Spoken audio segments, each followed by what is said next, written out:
Evening, darlings. So tonight I have a request from Tumblr user Freakingvantastic, who says, "Hey there, my king," and then proceeded to give me so many wonderful compliments. And darling, it really does mean so much to receive the praise. It really was so touching, all the wonderful things you had to say. I'm glad that I can make you smile at all. And now for your request, which says, "How many outfits and crowns do you have?" Oh dear. So I would like to preface this by saying that, I tend to have outfits where different layers can be sort of used with other things. My underlayers can be worn under any outfit, my overlayers over anything, my center layers can act as under overlayers. I tend to wear at least 3 layers, so I have absolutely no idea. That's the long and the short of it, unfortunately. So I would say, as far as various outfits that have appeared in these videos, probably 30 to 40 at least, I'd say. And I'm sure those of you who've been watching for a while, it's been 7, 8 months now or something like that. I'm sure you've noticed when certain items reappear over time. But I do try to sort of, introduce something new here or there, and I do try to have some seasonal appropriateness to my attire, whether it be color or pattern or what have you. That's just going to continue to grow. And crowns. Oh, I do sort of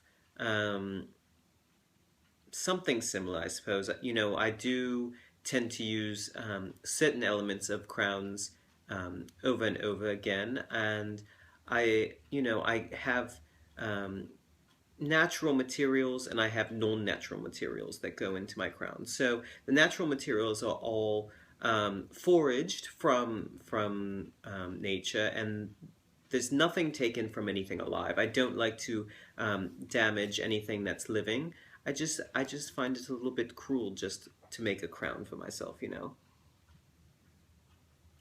So I'm always looking around and just gathering things, and then when they come together, I just sort of, I make it happen.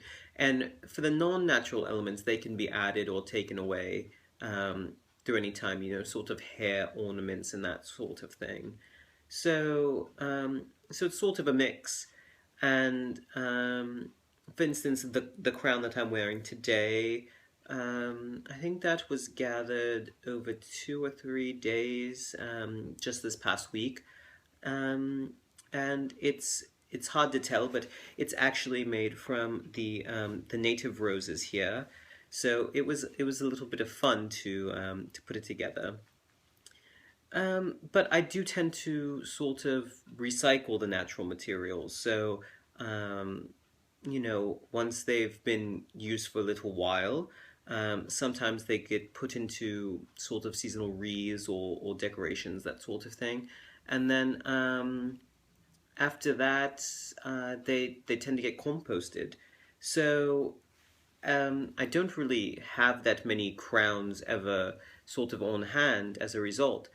But I think it's sort of beautiful in a way, and perhaps that sounds a bit conceited, darlings, but I like sort of the ever-changing nature of it, the fact that nothing is really perfect, that impertinence makes when I sort of find one that I really like, makes it that much more special, because I know that it's not going to last forever, that it's only going to be around for, a few weeks, or maybe with branches I can use them for a month or so. But then after that, it's into something else, or the compost, and I need to gather something new.